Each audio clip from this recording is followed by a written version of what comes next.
Assalamualaikum warahmatullahi wabarakatuh. Baiklah, kali ini kita jumpa lagi bersama saya. Untuk kali ini saya akan mencoba share sedikit cara, yaitu cara kita menyeting router agar bisa diakses melalui WAN, atau istilahnya bisa di remote jarak jauh. Fungsinya atau tujuannya yaitu ketika kita berkecimpung di dunia usaha jaringan, ataupun kalau di desa-desa RT RW net begitu.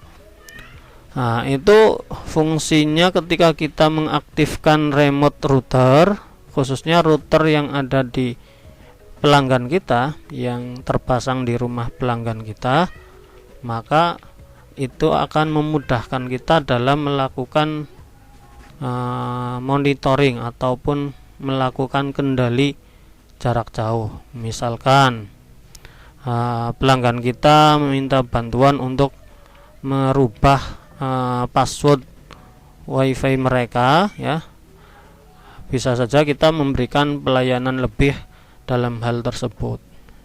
Oke, langsung saja ya. Seperti biasa, untuk settingan dasar anggap saja sudah bisa sampai router ini aktif, ya, sampai router ini aktif koneksi dengan internet. Mungkin bisa dilihat di video saya yang sebelumnya. Untuk mengaktifkan akses remote jarak jauh melalui WAN, ya, ini kita bisa ke menu network. Ya, di menu network di sini ada WAN, ya. Biasanya ketika teman-teman berkecimpung di usaha RT RW net, itu akan melakukan setting WAN. Ini ada dua macam, yaitu ada yang menggunakan IP dinamik, ada yang menggunakan IP statik.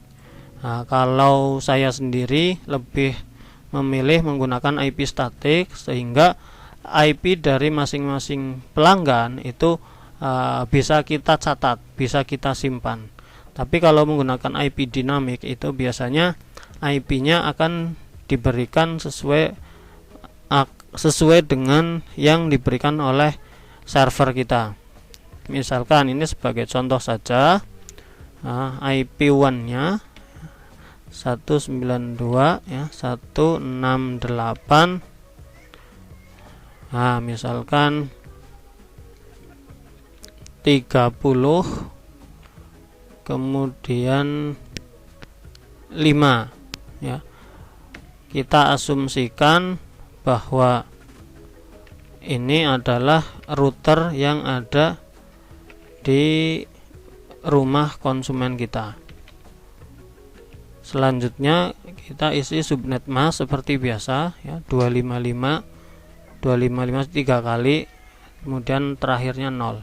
Gateway kita isi, yaitu kita isikan dengan IP address yang kita gunakan di server kita. Misal server kita menggunakan MikroTik, kemudian MikroTiknya menggunakan IP berapa.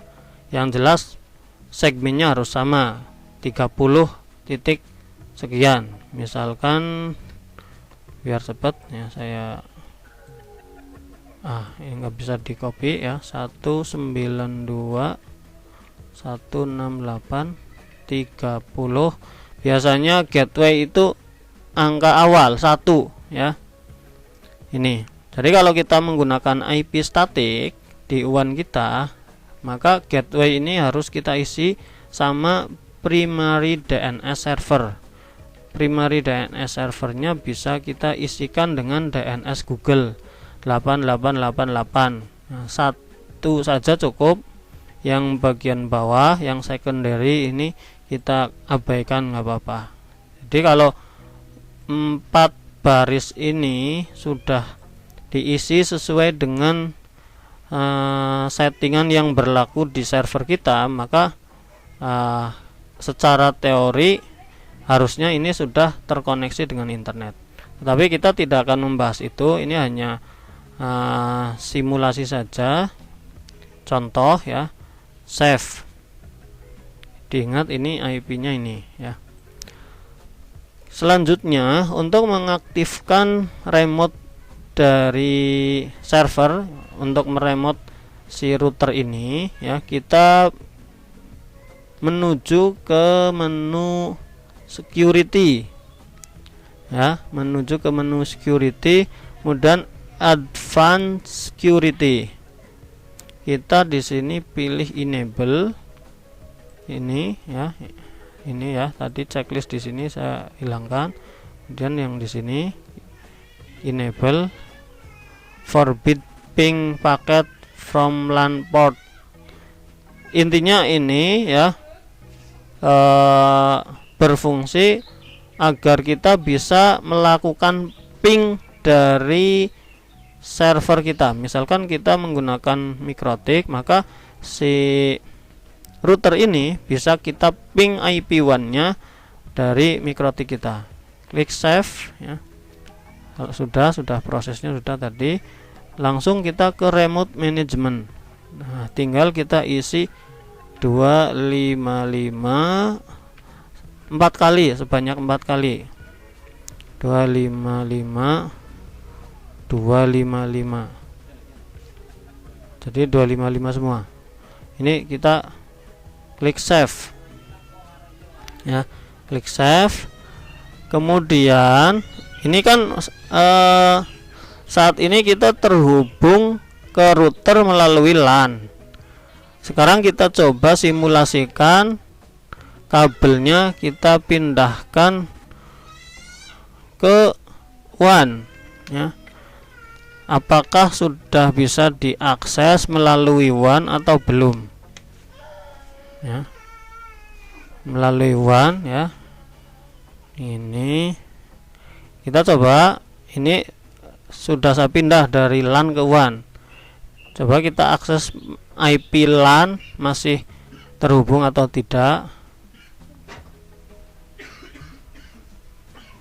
Nah, ini artinya LAN kita tidak terhubung, artinya PC ini tidak terhubung dengan LAN router ya. Untuk kita mengakses WAN ya, kita harus menyesuaikan IP PC kita. IP PC nya IP WAN routernya tadi 192.168 menggunakan segmen 30 ya, maka kita harus sesuaikan juga IP PC kita. Anggap saja PC ini juga terhubung dengan server yang sama ya, terhubung dengan server yang sama melalui jalur yang sama, jalur koneksi maksudnya, melalui jaringan yang sama, 192.168.30 misal 123 ya, harus beda ya. Kemudian subnet mask kita isi otomatis, gateway-nya kita isikan gateway yang sama dengan gateway tadi 192.168.30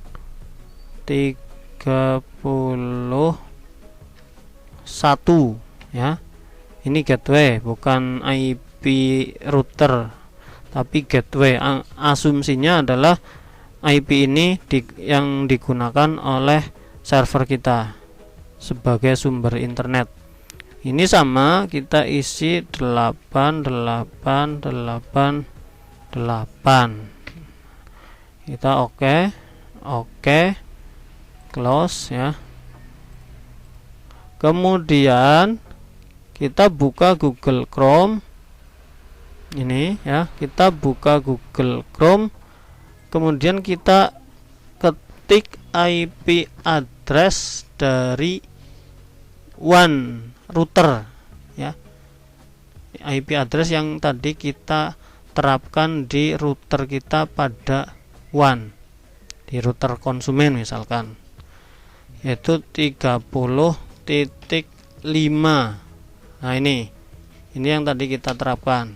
Nah, hasilnya sama ya. Hasilnya ini PC kita sudah bisa terhubung atau sudah bisa mengakses router konsumen dari atau melalui server.